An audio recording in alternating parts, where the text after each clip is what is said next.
The winning blueprint presents.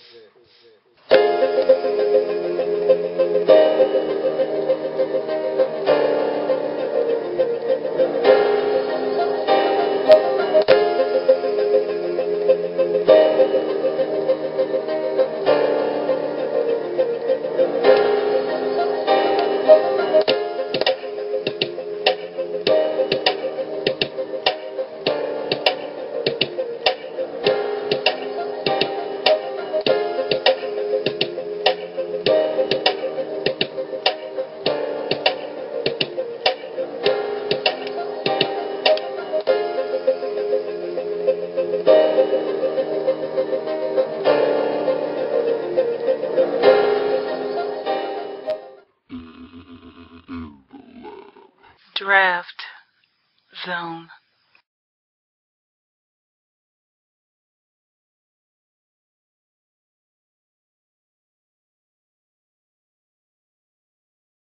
Welcome to the Draft Zone.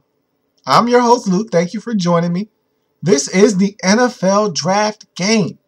Here to focus on the first round selection of the Cleveland Browns at the number 6 overall selection in the 2013 draft.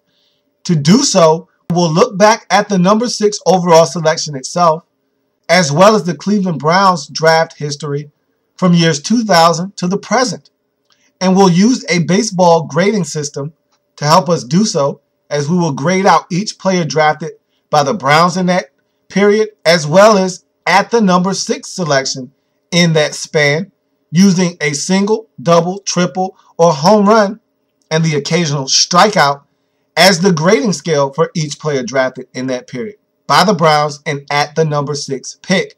So with this list that you see in front of you, this is a list that I've created with every single draft pick in the draft from years 2000 to 2012 in the first round. So I'll be using this list to help talk about the Cleveland Browns and the number 6 overall selection in the draft over the years. Now, eventually, we'll get to the mock of the Cleveland Browns, but it will not be here in the draft game. The draft game only focuses in on the first round, which the Browns currently hold the 6th selection. So let's look at prior history as we try to project what the Browns will do with that 6th pick, how it will turn out, what history says this pick should be, what the Browns' history says this pick should be, and we'll try to see if the Browns, in fact, will make a mistake at 6 or will they turn out to make a really good selection. Now, we won't know that for years to come, but it's always fun to take a look back at history and kind of predict the future. And so that's what we'll be doing here with the draft game. And again, keep in mind, history isn't a predictor of the future. You can only look back at the past and learn from your mistakes if you made some, and also learn from things that you did correctly. And so we'll see what history says about the number 6 pick and about the Cleveland Browns drafting in this 13-year span. So we look at the draft for the 6th pick in that span, and we start with 2000. Corey Simon, drafted by the Philadelphia Eagles. Corey Simon, a defensive tackle, came in and had a solid career. Really not a lot there to complain about. Was never the best player on his team, was never the best defensive tackle in the league, but he was solid. And so Corey Simon grades out as a double. You look at 2001. The 6th overall selection was Richard Seymour, arguably the greatest number 6 pick in the history of the National Football League. That's saying a lot. Richard Seymour has been ultra productive in his career. We're talking about a man that's been to about 7 Pro Bowls, has been an All-Pro 5 times, 3-time Super Bowl champion. This is a home run, is what I'm trying to say to you. I can sit here and give you all the stats, all the numbers. Don't need to. It's an absolute home run for the Patriots and Richard Seymour at the 6th selection in 2001. You look at 2002. Ryan Sims, draft pick for the Kansas City Chiefs. Look, the Chiefs consider this guy a huge bust, and rightfully so. Ryan Sims never performed at the level that the Kansas City Chiefs were looking for when they drafted him that high. But he had a longer career than you would like from someone that you think is a strikeout. And I'll give Ryan Sims the benefit of the doubt and call him a single. But man, this guy had to leg it out, and he barely made it to first. He barely beat the throw. They say that the tie goes to the runner. In this case, the tie goes to Ryan Sims. He gets a single, but not by much. You look at 2003. Jonathan Sullivan, defensive tackle drafted out of Georgia by the New Orleans Saints. Wasted pick. Because it's 1, 2, 3 strikes, you're out at the old ball. Yay! Jonathan Sullivan is out. Strikeout for Jonathan Sullivan and the New Orleans Saints with the 6th overall selection in 2003. He did absolutely nothing in 3 years of service in the National Football League. You look at 2004, Kellen Winslow II. Solid pickup by the Cleveland Browns. And you know all too well about this draft pick. This is your draft pick. You pick Kellen Winslow, and I think it was a good solid pick at the time it was made.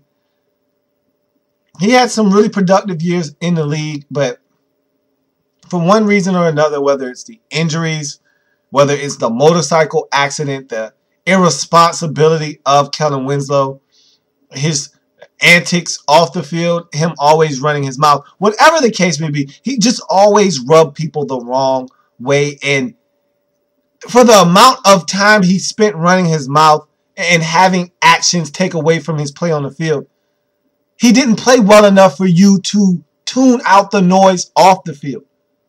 If his play on the field was loud enough to drown out the noise off the field, maybe this guy could have been something better in his career. I actually think that there's probably some football left in his tank.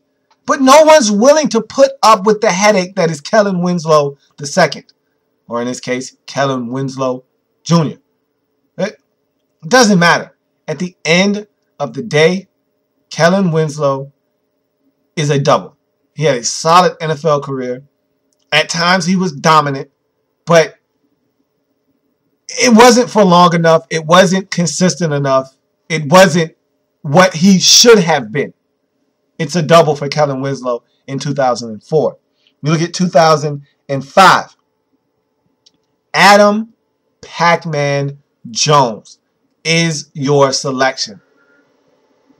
And this is a guy that is so athletically gifted, it makes absolutely no sense that he is a single. The troubles off the field. We know about all the struggles of Adam Pacman Jones to just do the right thing off the field. On the field was never a problem for him. With the Titans, he was a dynamic punt returner, played solid at the cornerback position. But it's never been his on the field play that's gotten him in trouble. It's always been the off the field shenanigans. He's been suspended by the league twice. He's been to jail. Pacman Jones is a single because he couldn't get it together off the field. He's changed his life around. He's now in Cincinnati. He's played well enough to the point that the Bengals have brought him back with another contract. And so he's playing a lot better of late, but it does not overshadow the fact that his career has been marred by off-the-field behavior and is really scarred by the question of what if for Pacman Jones, who has a single in 2005. You look at 2006, your number 6 overall selection goes to the 49ers, who then draft Vernon Davis with that pick. It's a really good tight end in this league. Probably the most athletically gifted tight end in all of the National Football League. He runs faster than most receivers in this league, does Vernon Davis. He can catch the football, very physically imposing. He's a really good tight end. We've seen the best of Vernon Davis. We've seen the worst of Vernon Davis, but there's been more good than bad. Vernon Davis is a really good tight end, and when he's getting the football, he makes things happen. Vernon Davis is a triple in the league.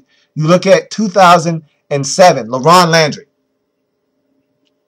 Here's another guy, physically imposing.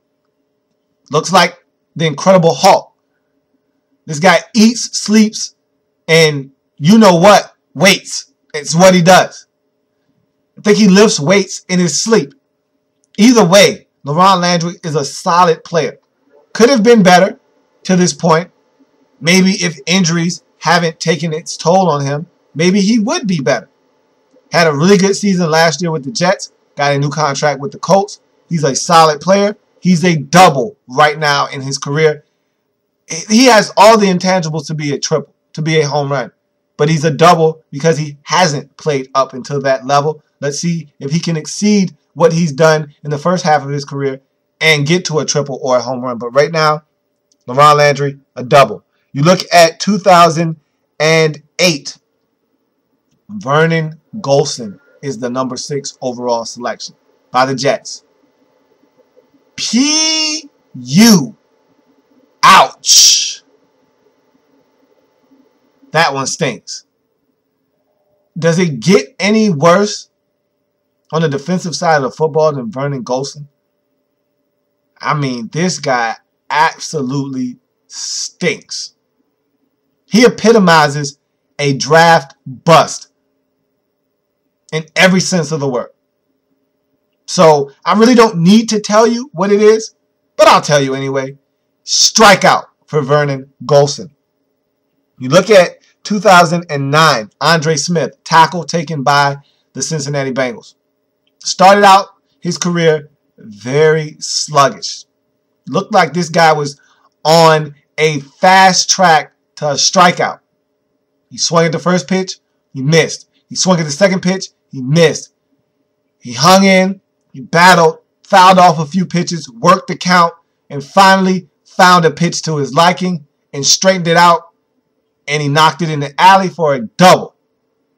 Solid at bat for Andre Smith, and he was able to rectify his career and really play well for the Cincinnati Bengals. So well, in fact, that he believes he deserves to be one of the highest paid tackles in the league. I don't think that he warrants that type of money, and neither do the Cincinnati Bengals, but he is a very good tackle that, if given the opportunity to play, will play really well for you. When he keeps his head on straight, he's a really good tackle, and he's been a double to this point in his career. You look at 2010, the number 6 overall selection, Russell Okung. Here's a guy that, just like Andre Smith, started his career out very slow. His for a different reason, though. Andre Smith was just more of laziness and a sense of entitlement. Russell Okung was more because of injuries. Could not stay healthy in Seattle. But as he finally was able to stay on the field, the production came. He's now a Pro Bowl tackle in his league, and so Russell Okung is a double as well. Solid pickup by the Seahawks, and I'm thinking he's only going to get better. Cleveland Browns, again, you know this all too well. This was your selection in 2011. You traded it to the Atlanta Falcons and allowed them to come up and get Julio Jones. Julio! Triple. And he's got some speed to burn. He ran around those bags, got to third base with a solid triple. He has the potential to be a home run. In 3 or 4 years, we're probably talking about a guy who is a home run. Right now, his career is a triple. And I like the way this is going for Julio Jones. I think he's a very, very huge and physically imposing receiver with all the intangibles, all the characteristics that you look for in a dominant number 1 receiver. Doesn't hurt to have a guy like Roddy White next to you and a guy like Tony Gonzalez at tight end working the middle of the field. But Julio Jones is in a separate class along with the Calvin Johnsons, Larry Fitzgeralds, and Andre Johnsons of the world, those big 6'3" and better guys that are really hard to check because of their size, their speed, and the combination of all the things that go with being a true physically gifted number one receiver in this league. Julio Jones is a triple. You look at 2012, the number 6 pick, Morris Claiborne, another trade was consummated in that slot. Allowed the Cowboys to come up and get Morris Claiborne, corner out of LSU. Played really well in 2012. Don't see why he can't be a double moving forward, and that's what I have Morris Claiborne as right now, a double in this league. So now you look at all of those picks tallied up, and you divide and you average them out, and it comes out to be a solid double. So the number 6 overall selection in the draft over the last 13 years turns out to be a double in most instances. So if you're the Cleveland Browns, you look at that draft history and you say, hey, why can't we get at least a double out of this pick? You want to hit a home run. That's what you strive for. But with this pick, history says you're supposed to draft a double. Now let's look at your history and see what the Browns have done over the last 13 years in drafting, what mistakes they made, what great picks they made, and what they might potentially do with this 6th overall selection after looking at their draft history. So you look at the draft history for the Cleveland Browns. You start with 2000. Courtney Brown. Strikeout. And no other way to say it. This was a guy out of Penn State, had all the physical tools you need to be successful at the linebacker position / defensive end position in this league. And injuries really beset him in his career. Never really got a chance to get off the ground because his body would not allow him to do so. His body failed him. Did not have a good nor long career in the league. Before you knew it, Courtney Brown had come and gone from the National Football League. Hence, he is a strikeout for the Cleveland Browns in 2000. You look at 2001, Gerard Warren. Another wasted pick by the Cleveland Browns. The only difference between he and Courtney Brown, Brown was not able to stay healthy, did not have a long career. Gerard Warren was able to stay healthy and did have a long career. It just wasn't that good. It was an okay career, good enough for a single for Gerard Warren in 2001. William Green in 2002, running back out of Boston College. You look at him and you say, hey, we might have ourselves a back here. 3 years later, you realize we don't have ourselves a back here. And so did the rest of the league. Problems off the field, DUI, smoking weed. Next thing you know, William Green is out of the league and he is a strikeout. You look at Jeff Fain, center. Solid. Never the best. Wasn't the worst. Was he what you thought you were getting when you drafted him in the first round? No. But that's the way it works in the NFL sometimes. Jeff Fain, a single. Move on. You look at 2004, and it's Kellen Winslow, and we've already basically talked about Kellen Winslow when we were going over the 6th overall selections. And so I really won't get into Kellen Winslow again. We've been down that road. He's a double, and we'll just continue on. 2005, Braylon Edwards. He's so frustrating because everything is there. 6'3" frame, can leap out of any building, can catch the football really well with his hands, can run, very long, big target. Everything you look for from a very productive number one receiver in the National Football League. But much like Kellen Winslow, Braylon Edwards off the field wasn't what he needed to be the player that he should have been on the field. He let his off-the-field antics overshadow Braylon Edwards, the football player. And once that happens and you become a knee guy, which Braylon Edwards was, it's hard for you to find work in the National Football League. All the talent in the world, yet injuries, off-the-field problems, and lack of production, for a better term, hindered Braylon Edwards' career. And he had one magical season with Derek Anderson. And I thought after that year, the light bulb for Braylon Edwards was going to come on. He was going to be a dynamic receiver for years to come. It never materialized. He went downward. He had another good season with the Jets, but it never was what it was supposed to be out of Michigan. This guy was supposed to come in and have the Browns set at receiver, at least for the number one position, for a decade strong. And it just never happened. It never happened. And so Braylon Edwards is a single. As much as I want to give this guy a double or a triple, you can't, because he wasn't in his career anything but a single. You look at 2006, Cameron Wembley, solid player for the Browns. Moved on, was solid for the Raiders.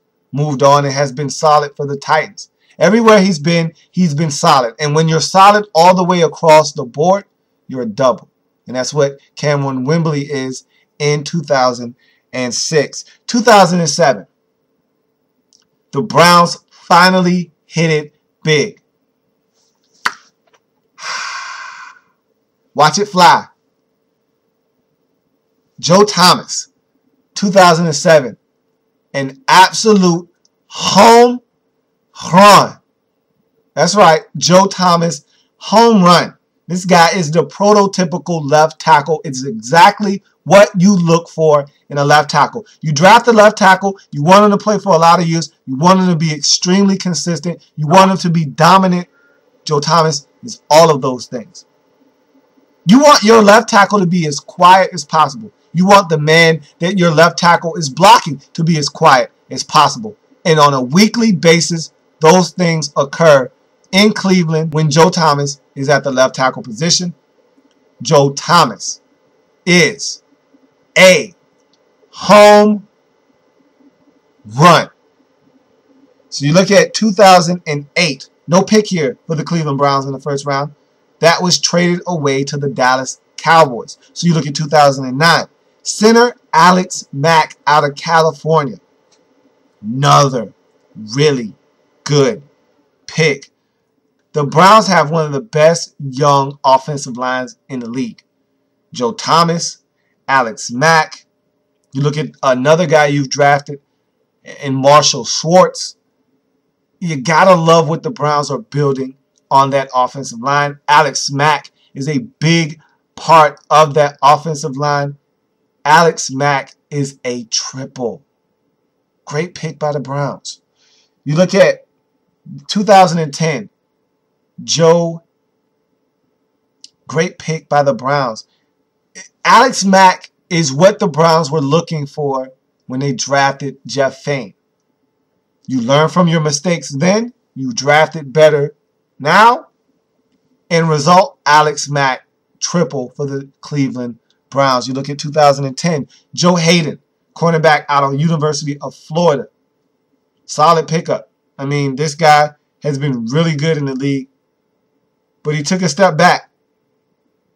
He had a stellar rookie campaign, played really well, got suspended, and it just seemed awkward when he came back. He didn't seem to be the same Joe Hayden right off the bat.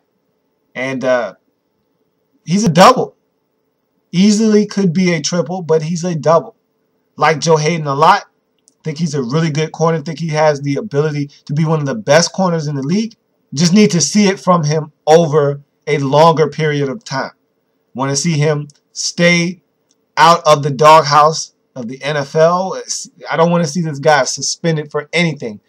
conduct detrimental to the team, any kind of PEDs, nothing. I don't want to see him suspended for something on the NFL's ban list. Just play football.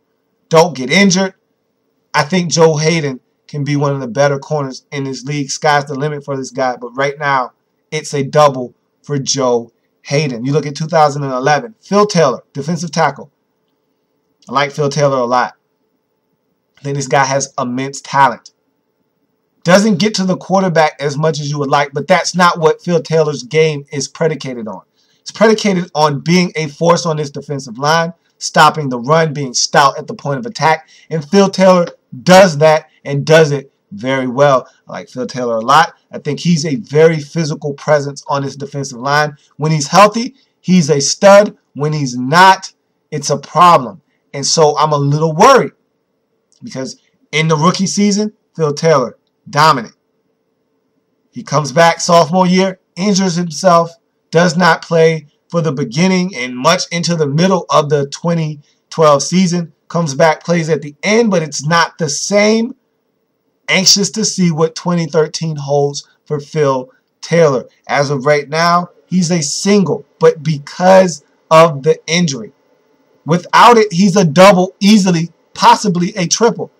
But I need to see if Phil Taylor can get back to that rookie form for me to elevate his status. Right now, Phil Taylor is a single. Trent Richardson was drafted in 2012 along with Brandon Weeden. Browns had 2 first-round selections. Trent Richardson, production wasn't really what you wanted it to be. Started out the season having knee surgery, and so was a little shaky. He did, however, start the first game of the season and played through some nagging injuries. Tough guy, but the average was below 4 per carry. Did not eclipse 1,000 yards rushing, but his saving grace was the toughness, the ability to catch the ball out of the backfield, and the touchdowns. This guy is a beast in the red zone. He smells the end zone, and there's not many guys in this league who are going to stop him from getting in the end zone. Double-digit touchdowns sent me over the top for Trent Richardson. Instead of a single, it's a double for Trent Richardson. In the first round in 2012, you look at your other first-round pick. Browns double dip, come back into the first round to get Brandon Weeden, the quarterback out of Oklahoma State. I like Brandon Weeden a lot. I think he needs to get an opportunity to show what he can do in Cleveland. It's a new regime in Cleveland. I don't know if they believe in him or not, but I think Brandon Weeden just needs more time. Give him just a little more time, and maybe he'll surely grow. We'll see if the Browns give Brandon Weeden the opportunity to grow as a quarterback. But right now, it's a single. Too many mistakes, too many plays left on the field by Brandon Weeden to be anything but a single. But I think he needs more time at the quarterback position. There's a lot of skill guys around him with talent. Give Brandon Weeden a shot. Give Brandon Weeden a shot. You drafted him in the first round. Do not give up on this quarterback. And that's the Browns draft history from 2000 to the present. A lot of mistakes mixed in that draft period. Riddled with mistakes by the Browns. However, there are some gems there. And the future looks really bright for the Cleveland Browns. You hit a home run with Joe Thomas. Alex Mack is a triple. Trent Richardson is a double and can get better. I expect him to be better.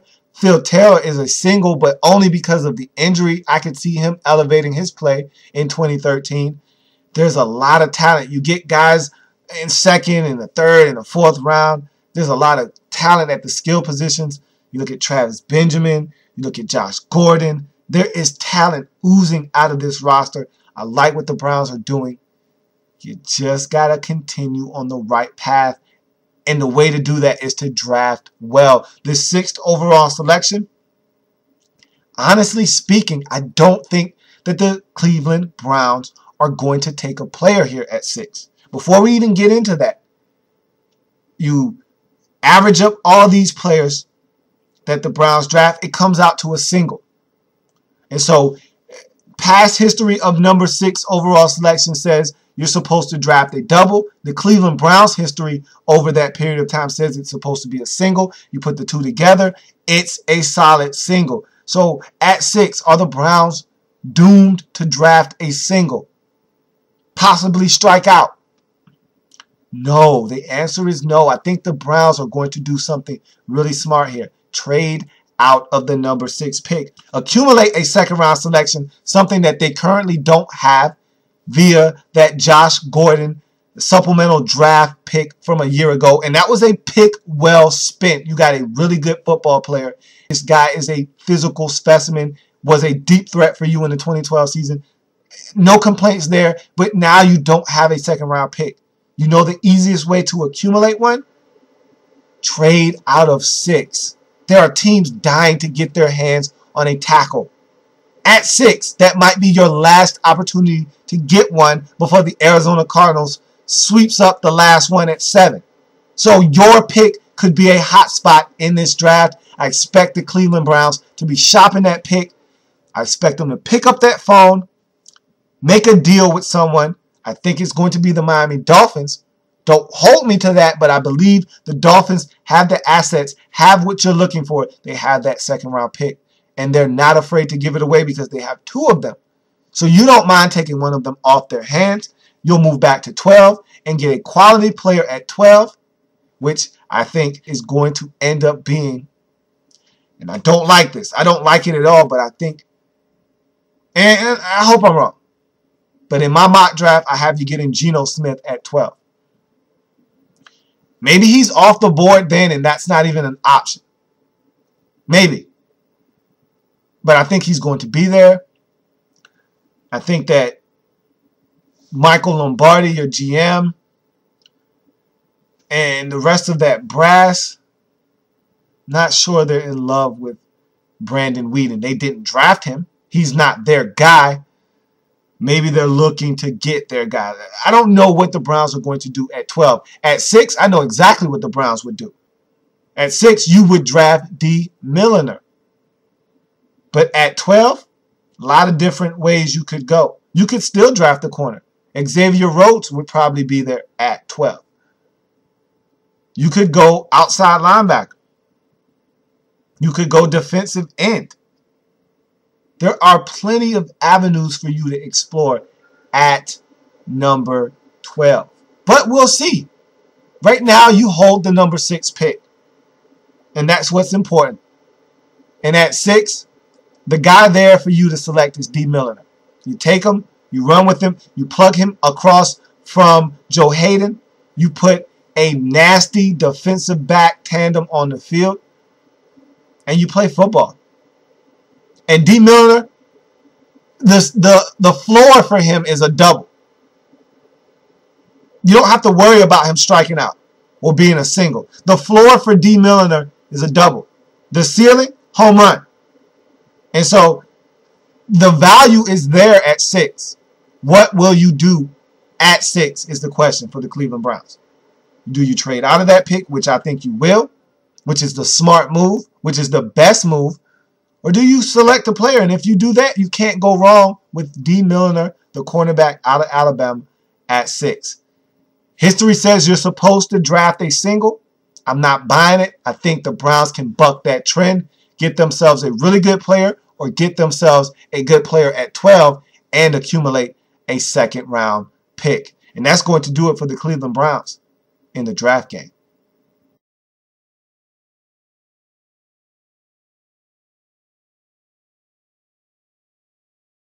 Mm-hmm.